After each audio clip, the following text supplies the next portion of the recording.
Real Genius in 1985 wasn't your standard teen comedy of the 80s, it was something different. Its director, Martha Coolidge, already had experience with the teen genre, making her directorial film debut with Valley Girl, a low-budget teen comedy starring Nicolas Cage in his first major film role. This film was enough to get Coolidge noticed within the industry, dominated by men, as a filmmaker with promise. Coolidge was approached by producer Brian Grazer, who had a unique project for her to direct.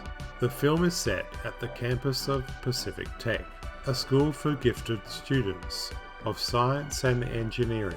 Mitch Taylor, a 15-year-old genius who is one of the students picked by the dean, Professor Jerry Hathaway, who has been hired by the military to build a high-tech laser weapon. He pairs Mitch up with resident slacker Chris Knight, who just happens to be the best mind at Pacific Tech to work on the laser. When Chris starts to learn of Professor Hathaway's plan to create a deadly laser weapon, he enlists the help of Mitch and the other students to help get revenge on Hathaway and sabotage the laser weapon. Martha Coolidge was straight away drawn to the project and wanted to make a funny, irreverent teen comedy, adding practical jokes with a mix of real science. In preparation of the film, Coolidge and Grazer spent months researching laser technology, interviewing a number of students at Caltech. Coolidge remarked, "I'm fascinated by science, but I knew that to make a comedy work and make characters worth caring about, we had to do our homework." The first draft of the script was written by Lowell Gans and Babalu Mandel, who were both writers who had worked for Ron Howard on a number of his films. The final draft of the screenplay was written by Coolidge, Peter Turokvi, Neil Israel and Pat Proft, who had both worked on the film Bachelor Party in 1984, distributed by TriStar Pictures. Real Genius was given a budget of $8 million. Val Kilmer, known for his stage work, was cast as slacker genius Chris Knight.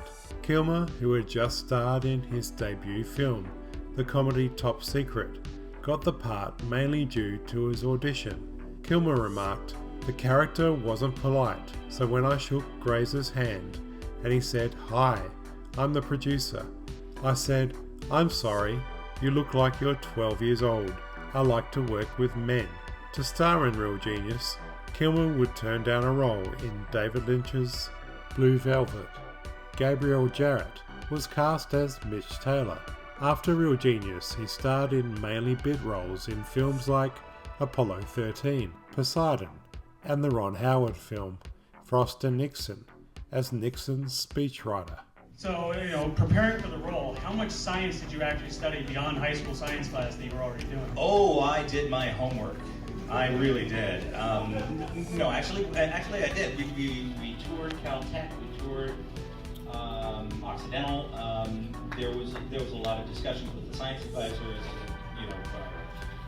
The stuff that's real, the stuff that's going to be real in the future, which, by the way, has turned out to be true. The laser that we actually were building in the movie, the Navy has right now. And I'm not sure that's a good thing, because we were building something that could, blow people out of the sky from space, or blow people off the ground. Michelle Mayring was cast as Mitch's love interest, Jordan Cochran. Prior to Real Genius, Mayring starred in the Martha Coolidge teen comedy Valley Girl as Susie Brent. Mayring's co-star from Valley Girl, Deborah Foreman, also appears in Real Genius. Mayring also appeared in the 1983 film The Outsiders and guest starred on an episode of the television show Family Ties. She also played a nerdy character, not unlike her character in Real Genius, in the hit comedy Revenge on the Nerds. Interesting to note that the character Jordan in Real Genius was actually the basis and inspiration behind the character Gadget Hackwrench in the animated series Chip and Dale Rescue Rangers, according to the show's creator, Tad Stones. William Atherton was cast as Chris Knight's arch nemesis, Professor Jerry Hathaway. Throughout the 80s, Atherton was usually cast as unlikable characters in films like Ghostbusters and Die Hard. Real Genius was a comedy that actually dealt in real science and was a crash course in laser technology for the cast and crew, who during production received a demonstration of the laser technology. All of the laser technology in Real Genius was actually based on real experiments by Professor Martin Gunderson of the University of Southern California. Gunderson was a consultant on the film. Gunderson would explain that a laser is a mechanism in which light waves are focused through gas or other matter, then emitted as a narrow, intense beam. The lab scenes in Real Genius used two lasers, a blue-green argon laser and a tunable dye laser. Cinematographer Vilmos Sigmund remarked that the laser can be seen by the naked eye, but is almost invisible to the camera. The crew tried a number of experiments before learning to bounce the beam and to fill the set with smoke, scattering the light, giving it definition. Interesting to note that one of the fellow geeks seen at the pool party is played by Dean Devlin, who went on to become a producer for large films, including Independence Day and Stargate. The dorm in the film is based on the Dabney House at Caltech.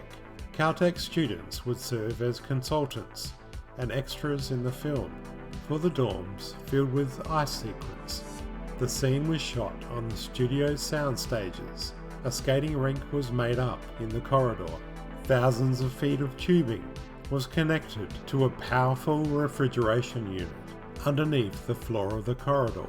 The hallway was then covered with crushed ice and watered several times daily. Coolidge said, "It looked great, but with all that ice we worked for 2 weeks in the equivalent of a meat locker."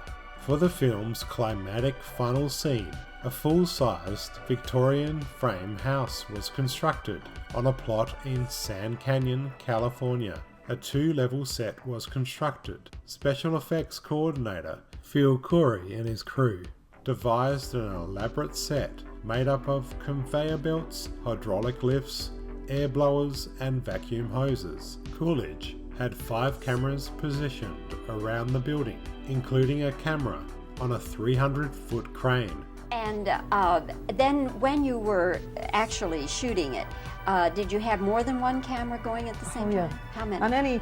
On the big finale, action scenes, we had 5 cameras going at one take. And we did the whole thing 3 times. Any idea the amount of popcorn or the cost of the popcorn? Oh yeah. I mean, the amount of popcorn was 140 tons of popcorn. That was 100 tons exterior and 40 tons interior. And the cost of the popcorn, God, I don't know, I think it was $100,000 worth of popcorn, but that's nothing. The entire gag, if you put all the special effects together of what we did with it, cost about $1 million. The scene would take over 3 months to shoot. The popcorn scene was demonstrated in an episode of Mythbusters titled Car vs. Rain. The Mythbusters team tried to determine whether the final scene in the film was actually possible. The popcorn was popped into a scaled-down model house through induction heating because a large laser was not available. The result was that the popcorn was unable to expand and break glass or open a door or move the house off its very foundation. Instead, the popcorn failed to expand and came out charred. In the trailer for the film, there are a number of scenes that didn't make the final cut. These cut scenes were seen in the trailer. One of them was a scene with Val Kilmer's character floating outside a dorm window, sitting in a deck chair carried by helium balloons. The music score was composed by Thomas Newman, and the soundtrack features a number of catchy 80s pop tunes. Real Genius made $13 million at the box office in the US and was released on August the 9th of 1985, grossing $2.5 million in its first weekend.